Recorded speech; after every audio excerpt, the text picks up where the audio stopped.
Fala galerinha, meu nome é Fernanda Cordeiro, professora de Química do Cefet e venho hoje com mais uma aulinha de revisão Enem, aula 22ª aula. Nossa, já tem bastante aula, hein galera? Tomando isso em consideração que são em média 5, 6 questões por cada aula, faz as contas. Já resolvi bastante, né? Mas a gente vai continuar, como eu falei, eu vou resolver ao todo umas 270 questões mais ou menos até o final do projeto e cada semana tem uma aulinha diferente, tá bom? Se puder, deixa o like, se tiver dúvida, vai lá, deixa no comentário que eu prometo que eu tiro a sua dúvida, eu respondo todas as perguntas que vocês fizerem, tá bom? Vamos começar? A gente vai dar continuidade à aula de inorgânica, né? Eu já tinha feito uma primeira aula de inorgânica, essa é a segunda, então a gente vai trabalhar com compostos, né, que gerem, às vezes, alguma dificuldade, seja por reação química, seja por mudança de NOx, né? Agora, uma coisa que é importante a gente ficar atento, né? Essas questões de inorgânica, muitas delas são consideradas questões fáceis, portanto, ficar atento, porque são questões que costumam ter um valor, né, no TRI muito alto. Então, assim, fique esperto, tá? Vamos lá, sulfeto de mercúrio foi usado como pigmento vermelho para pinturas em quadros e murais. E ele fala que, com o passar do tempo, ela muda de cor, né? E ele diz que essa reação ela pode ser catalisada pelo íon cloreto, né? Tem cloro, né, no ambiente, tem cloreto, né, no ambiente, no gás, no ar. Mas como que tem cloreto? Tem substâncias que acabam ficando como se fosse um spray, né? O próprio cloreto de sódio da água do mar, ele, quando a água bate muito, espirra, né? Como é que eu vou dizer? Micro gotinhas de água, elas acabam ficando no meio ambiente. E às vezes, esse sólido, que a água vai acabar evaporando, e esse sólidozinho, às vezes, ele é tão pequenininho, que ele fica, né, no meio, ele fica na parte aérea, como se fosse uma poeirinha, tá? E esse cloreto pode ajudar nesse processo. E aí ele fala que, segundo a hipótese proposta, o íon cloreto atua na decomposição fotoquímica desse vermilion de que forma? Galera, lembra que ele fala que é uma decomposição fotoquímica, né? Fotoquímica significa que tem presença de luz, tá? Isso aí é importantíssimo. Ele vai ser decomposto a partir da presença de luz. Então, muita atenção para isso. E aí, uma das coisas que a gente observa, né, é que como houve, né, uma catálise, uma das coisas que ele pode chamar atenção para a gente é esse gráfico aqui foi eu que botei, não vinha na questão não, tá? Qual é a parte importante de um catalisador? Redução da energia de ativação, tá? Isso é o que mais o catalisador vai fazer. Claro que a decomposição fotoquímica depende de luz, tá? Lógico que a decomposição fotoquímica, ela precisa de luz para acontecer. Mas aí é que tá, essa questão, ela tem um itemzinho que eu já falei isso em várias outras, a gente já está na 22ª aula, eu já falei isso várias vezes. As questões Enem, ela tem como uma das características botar questões para desviar a sua atenção, distratores. É muito comum questão com distrator, tá? Então, lembra, catalisador diminui a energia de ativação. Eu preciso da luz? Sim. Ele fala que é uma decomposição fotoquímica? Sim. Mas se ele fala de catalisador, o que ele faz, né? O que o cloreto faz é diminuir a energia de ativação, tá? Qual é o distrator aqui? Absorvendo a luz visível. Por que que isso aqui é uma opção, né, que a gente chama de distrator? Porque ele fala aqui que é decomposto sob a ação da luz. Ele não falou em momento nenhum que essa luz é luz visível, gente. Parece sacanagem isso? Parece não, né? Porque é uma opção que muita gente iria, porque ele fala aqui decomposto sobre ação da luz, né? Ele fala aqui em decomposição fotoquímica, mas em momento nenhum ele fala que essa luz ela é visível. Se ele tivesse só colocado absorvendo a energia da luz, era uma opção. Mas ele amarrou com a luz visível. E aí, malandro, é só esse detalhezinho da palavra visível. Mas aí a opção que fica um pouco melhor é diminuir a energia de ativação. Então, essa letra E só não fica legal. As outras não fazem muito sentido, né? Mas a letra E só não pode ser porque ele amarrou como luz visível. Se ele tivesse parado aqui, absorvendo a energia da luz, provavelmente eu teria duas respostas, tá? Então, fica atento nos distratores. Elas são coisas que, assim, podem te derrubar. Atenção. O principal componente do sal de cozinha é o cloreto de sódio. Esse produto pode ter alumínio silicato em pequenas concentrações. Esse sal é insolúvel. Então, ó, sal de cozinha pode ter alumínio silicato, ele é insolúvel. Isso é importante. Essa palavra insolúvel aqui chama muita atenção. Ele age como agente antiumectante e eu quero alguma coisa que pode verificar a presença dele. O que eu posso fazer, galera? Será que eu posso fazer um teste de chama?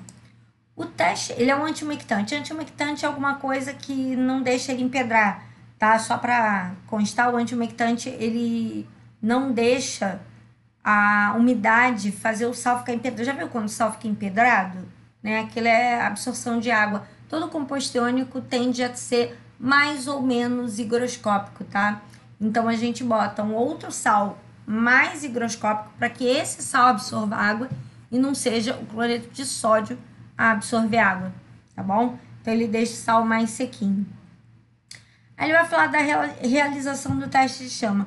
A realização do teste de chama é bem legal, né? A chama muda de cor quando você queima algum sal, algum metal. A luz, a cor, né, da luz fica diferente. Mas eu tenho que estar atento porque os dois sais são de sódio. Um é cloreto de sódio, o outro é alumínio silicato de sódio. Então, a cor que vai predominar é a cor do sódio, que é uma cor amarela. Então, acaba sendo inespecífico, né? Um sal vai dar o tom amarelo que tem sódio, o outro também vai dar o tom amarelo que tem sódio. Medida do pH dessa solução. Medir o pH não quer dizer muita coisa, não. Porque eu quero ser específico, né? Medir pH não ajuda, tá? Medida de turbidez. Cara, ele falou que o cara é insolúvel, então é uma boa opção, tá? Ensaio da presença de substâncias orgânicas. Gente, não tem substância orgânica. Alumínio silicato é inorgânico, é um sal inorgânico. Cloreto de sódio é outro sal inorgânico, então não faz sentido. Verificação de cátion monovalente. Os dois são sódios, os dois são cátions monovalentes, então melhor opção é a medida de turbidez. E a gente vê o que seria essa turbidez, né? Aqui tá bem turvo, né? Quando a gente fala, né, que aqui tá turvo com V, ou aqui apresenta turbidez com B de bola, tá, galera? Então, turvo com V, turbidez com B, tá? E aqui tem uma turbidez alta, aqui uma turbidez média, e aqui ele não é túrbido, né? Ele é translúcido, ele permite a passagem da luz, beleza? Então, eu vou ver. Provavelmente, a solução que ele falou me daria alguma coisa parecida com essa aqui do meio, né? Uma turbidez leve. Não daria uma turbidez tão alta assim, não. Daria alguma coisa mais ou menos aqui pelo meio. A bauxita é um minério utilizado na fabricação de... Essa questãozinha é chata, tá? Tem que estar bem atento, porque ela tem umas coisinhas enjoadas. Então, fabricação de alumínio apresenta alumínio em sua composição. Ele vai ser triturado, lavado para reduzir o teor de impurezas, tá? E aí esse minério é solubilizado, né? Ele é misturado numa solução de NaOH. Parte dessa mistura sólida, ela é rejeitada, quer dizer, se ele diz que o minério é misturado com uma solução de NaOH e a parte sólida é rejeitada, ele fez uma filtração. Então, pensa, era tudo sólido. Aí é que vem uma sacadinha, essa questão não é muito fácil. Ela não foi, né, de muito fácil acerto. Eu tenho uma mistura que inicialmente ela é toda sólida, né? É um minério, então ele é todo sólido. Ele bota NaOH, uma parte se dissolve, e aí eu faço a filtração, uma parte fica presa no filtro e uma parte passa pelo filtro. E aí ele fala que a solução recebe cristais de alumina onde sedimenta um sólido B. Então, essa parte sólida rejeitada, ele está me indicando a filtração, tá? Aí ele diz que os processos de etapa A e B representam respectivamente.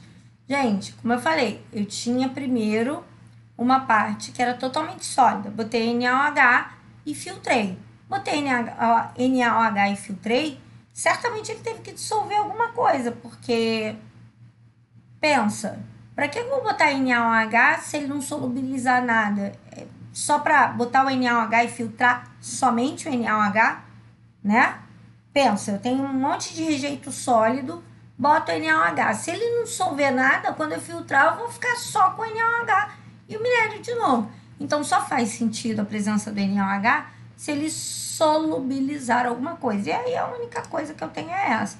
E depois, a adição de alumina, né? Eu preparo uma solução e a adição de alumina ajuda a fazer a precipitação dos compostos de alumínio. E aí, ele mais purificado. E aí fica mais fácil fazer o próximo processo, seria a eletrólise. Então, a ideia, né, é fazer como se fosse uma purificação. Tirar outras coisas que não me interessam. Porque quando você tem um minério, ele não é só o óxido de alumínio, nesse caso da bauxita. Ele é óxido de alumínio mais um monte de coisa, tá? Esse monte de coisa ficou no rejeito sólido. Aliás, esses rejeitos são os que vivem dando problema aí, né? Que ele não é sólido, às vezes fica com aquele... Parece uma lama, na verdade, né? Parece uma lama. E essas lamas é que andaram dando problema aí em Brumadinho, né? Em Mariana. Então, esse rejeito que fica no aspecto de lama, ele foi despachado. Ele foi, como o nome diz, rejeitado. E a substância que me interessa é o solúvel. E aí, quando eu botei lá a alumina, eu ajudei a precipitar o alumínio, mas já sem aquelas impurezas todas. E aí, depois eu faço o processo de eletrólise, que a obtenção do alumínio é feita via eletrólise ígnea, beleza? Em meados de 2003, mais de 20 pessoas morreram. Cara, isso aqui foi bizarro. Já aconteceu mais de uma vez, mas isso aqui foi bastante complicado, tá? E você vê que ele pegou um texto de 2003 para trabalhar em 2016. Então, como isso é um problema que pode acontecer de novo, o texto não tá velho. Apesar de ser um texto de 2003, trabalhado em 2016, ele não tá velho, tá? E ele vai falar do sulfato de bário, que ele é pouco solúvel em água, tá? E aí é interessante porque quando você vai fazer esse exame, né, normalmente o médico te informa que é possível que você passe um pouco mal, porque o bário é muito tóxico. E aí você vai trabalhar com uma substância que é o sulfato de bário, que é de baixíssima solubilidade. Mas baixíssima solubilidade que não quer dizer que nenhum bário vai se dissolver. E esse pouquinho de bário que pode se dissolver pode te causar enjoo, mal-estar, né? Você pode realmente passar mal. O problema é que ele não se dissolve na presença dos ácidos, tá? O sulfato de bário, quando ele passar pelo estômago, por exemplo, ele não vai se dissolver. O problema é que, nesse caso especificamente, esse bário estava contaminado.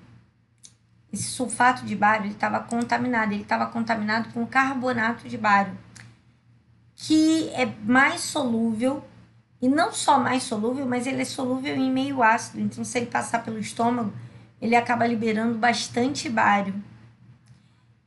Pô, pra você ter uma ideia, tá? Só pra você ter uma ideia.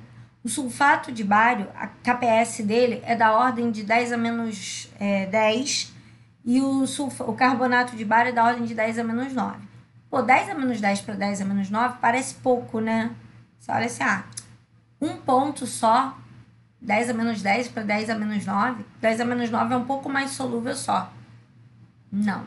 Ele é 10 vezes mais solúvel. Gente, 10 vezes mais solúvel é você ter no teu organismo 10 vezes mais bário do que você pode ter. Então, cara, sério, é muito, muito, muito brabo, tá? Muito mesmo.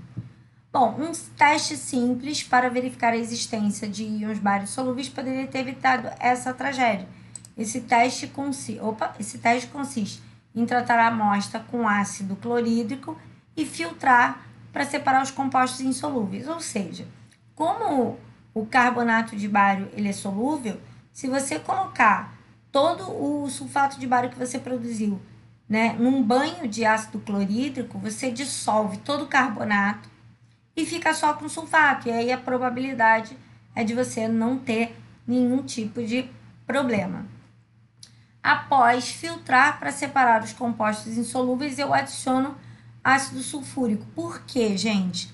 Porque se ainda ficou, porque olha só, ele tinha sulfato e carbonato, botou ácido clorídrico. O ácido clorídrico dissolve todo o carbonato. Você filtra, tá? Se filtrou. Teoricamente, todo o carbonato foi embora na filtração. Mas vai que algum carbonato de bário tenha ficado na solução. Vai que algum bário tenha ficado livre na solução. Quando você bota o ácido sulfúrico, você acaba forçando o sulfato de bário a ser formado. Então, você já tinha sulfato de bário, você dissolveu o carbonato de bário que podia estar junto, tirou por filtração boa parte desse carbonato de bário, mas se ficou algum bário resistente na mistura, ao botar ácido sulfúrico, você transforma esse bário que ficou resistente à mistura em sulfato de bário, que é insolúvel de novo. Então, a probabilidade dele ter contaminação por bário livre é muito pequena, tá?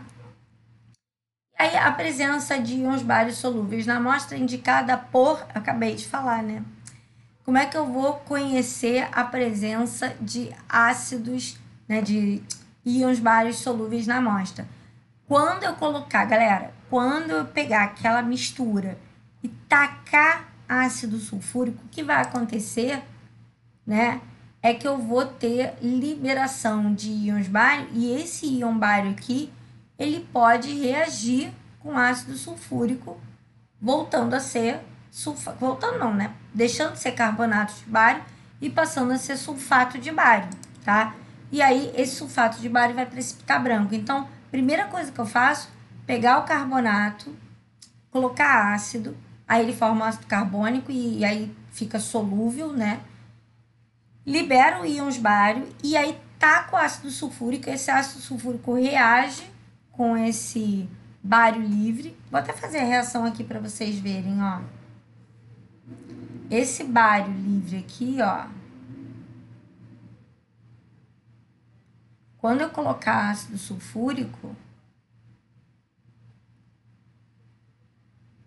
ele vai formar o BaSO4, que é insolúvel. Esse cara é sólido, ele precipita. Aí, todo precipitado dá um A branco, tá? Por isso que ele fala de sólido branco ali.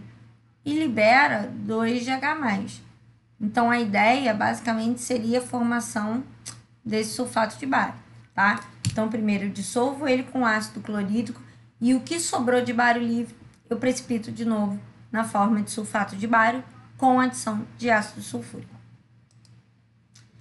Algumas práticas agrícolas vêm sendo feitas na época de queimada. Gente, Pantanal, Amazônia, nossa, está aí, né, cheio de queimadas no ambiente. A Serra do Amolar agora andou sendo queimada esses dias, enfim. E aí, nesse exemplo, ocorre a queimada da palha da cana-de-açúcar, né, usada na produção do etanol, havendo emissão de poluentes e particulado sólido. Gente, os poluentes, CO2, como eu falei com vocês, ele não é considerado tóxico se a concentração estiver baixa, mas numa queimada, eu estou produzindo quantidade de CO2 demais, né? Então, óbvio que ele aí vai ter uma quantidade muito maior, ele vai ser considerado uma substância com grau de toxicidade pelo volume, pela quantidade. SOx e NOx são os óxidos de enxofre e nitrogênio, tá? E material particulado. Material particulado eu já falei para vocês, é aquele pó preto, né? Falei agora há pouco da queima incompleta. Acho que foi na aula 1 de inorgânica. Se não assistiu, assiste lá. Que eu falei da queima incompleta. A queima incompleta gera fuligem, gera pó preto. E aí a produção de biodiesel pode ser muitas das vezes acompanhada da emissão de vários poluentes. Então é muito legal a gente ter essa ideia de que todo mundo fala, né, de produção de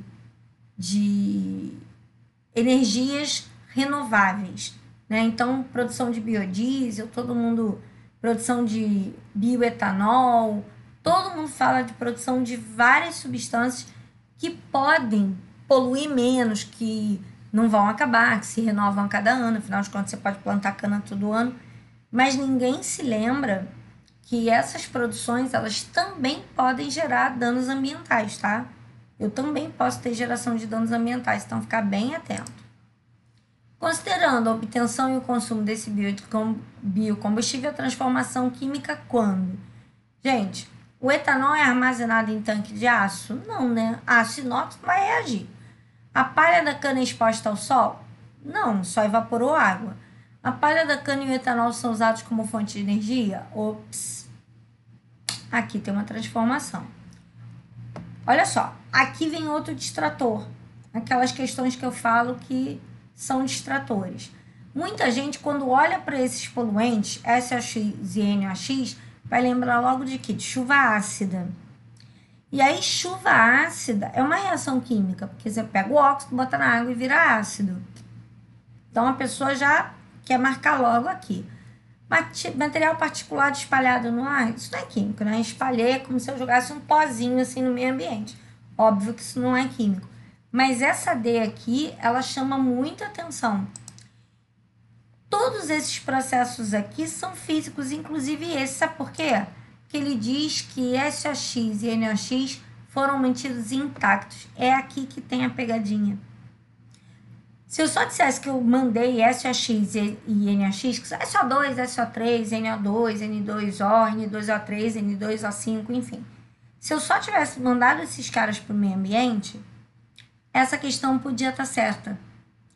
Mas ele amarra, ele diz que eles são intactos. Se eles ficam intactos, significa dizer o quê? Que eles não reagiram. E aí, só a combustão é que realmente é o processo químico, tá? Então, atenção com os distratores, gente. Eles podem acabar te levando para um buraco que você não faz ideia. Então, às vezes, é uma palavrinha que faz a frase distratora estar errada. Nesse caso aqui, ele diz que porque eles são mantidos intactos, ele está dizendo não houve reação química. Fica atento, tá? Questão 12. Métodos empregados em análises químicas são ferramentas importantes para se conhecer a composição de vários materiais. É comum analisar metais em rio, água de mar e tal, com utilização de um ácido mineral forte, ácido nítrico, para evitar que alguns compostos se precipitem. Então, eu estou adicionando um ácido forte e ele não vai permitir a precipitação, tá? Pelo menos a ideia é que ele não precipite. Ele está dizendo, se ocorrer precipitação, quer dizer, ele está dando a hipótese de ocorrer. O resultado pode ser subestimado. Por quê? Galera, quando a gente tem, né, a análise com precipitação, precipitar significa sair da solução, tá? Quando eu precipito alguma coisa, aquele íon, aquele cátion, ele deixa de estar na solução. Ele deixa de existir na solução. Então, ocorreu parte dos metais para uma fase sólida? Interessante. Houve volatilização de compostos. Volatilizar metal não rola, né, galera? Volatilizar metal. Os metais passaram a apresentar comportamento de não metal? Só porque ele precipitou, ele virou outra coisa na tabela? Ele mudou a posição dele de tabela? Não, né? Formou-se uma nova fase líquida e immiscível. Precipitado é sólido, galera. Metais reagiram com as paredes do recipiente. O que vocês acham? O que vai fazer numa precipitação? A gente tem, né, uma possibilidade de que foi o que eu falei logo no início, né? A primeira questão parecia boa. Ocorre passagem da parte dos metais para uma fase sólida. Aqui é aquela coisa do distrator que eu falo com vocês, ó. Metais reagiram com as paredes do recipiente que contém uma amostra. Isso é possível? Sim. Se eles reagirem com as paredes do recipiente, é possível que eles precipitem? Sim. Mas ele te contou qual era a parede do recipiente? Ele disse no texto de que era feito o recipiente? Ele contou para você que, de repente, esse recipiente era feito de um outro metal e aí aconteceu uma reação de oxirredução? Ele disse isso para você? Não, né? Olha o distrator aí de novo. É uma coisa que até pode acontecer se ele usar um recipiente metálico. Eu posso ter reação, né? E aí o que está na solução pode sofrer redução e precipitar, e as paredes feitas de metal podem oxidar, abrindo um buraco no recipiente. Isso é bem provável, bem possível. Mas ele não disse para mim no texto de que era feito o recipiente, então não posso achar que essa é a melhor opção. Olha que sacanagem, né? Fica atento, hein, galera? Nos anos 90, verificou-se que o Potomac, um rio norte-americano, tinha parte do seu curso águas extremamente ácidas, que vinham de uma mina de carvão desativada, que eles usavam ácido sulfúrico, ok? Essa água era límpida, porque o ácido sulfúrico é solúvel, mas morreu tudo. Morreu tudo, não tinha planta, não tinha animal, não tinha nada, morreu tudo. Quilômetros adiante, instalou-se uma fábrica de papel. E essa fábrica de papel usa NaOH e carbonato de sódio. Lembrando que NaOH é uma base forte, carbonato de sódio é um sal de caráter básico. Em pouco tempo observou-se que a partir da segunda fábrica eu tive a vida voltando ao rio. E aí, porque essa vida voltou ao rio, ele quer saber qual é a explicação. Diluição das águas do rio pelo novo efluente? Isso pode ser um distrator, tá? E lógico, se eu jogo um novo efluente, claro que o ácido, vamos supor que esse novo efluente fosse água com alguma outra substância que não reagisse com H2SO4. Sim, ele poderia ter uma diluição e sim, essa diluição poderia ajudar a essa vida a voltar. Mas não foi o que aconteceu. Precipitação do íon sulfato no efluente. Não, gente, em momento nenhum ele falou de precipitação. Biodegradação do ácido sulfúrico. O ácido sulfúrico mata micro-organismos, tá? Não, ele não vai biodegradar, de jeito nenhum. Diminuição da acidez por conta do efluente. Isso é legal, porque a primeira fábrica lançou ácido, a segunda lançou base, neutralização, né? Volatilização do ácido sulfúrico. Gente, é outra. Presta atenção nisso, tá? Ácidos tendem a ser voláteis. Tem 3 ácidos fixos, ou seja, tem 3 ácidos não voláteis. O primeiro é o ácido sulfúrico. É ácido sulfúrico, ácido fosfórico, ácido bórico. Esses 3 ácidos não são voláteis, beleza? Então, não houve volatilização. E aí, o que explica o retorno da vida aquática é realmente, eu tinha uma fábrica jogando ácido, mais abaixo um pouquinho, uma outra fábrica jogou base e houve neutralização do ácido com a base e com um sal de caráter básico também, né? O que permitiu que o pH ficasse neutralizado e, portanto, a vida pudesse retornar ao rio. E aqui estão as reações que aconteceram, né? Então, tanto pode ter acontecido a reação com a própria base, como pode ter acontecido a reação com sal de caráter básico.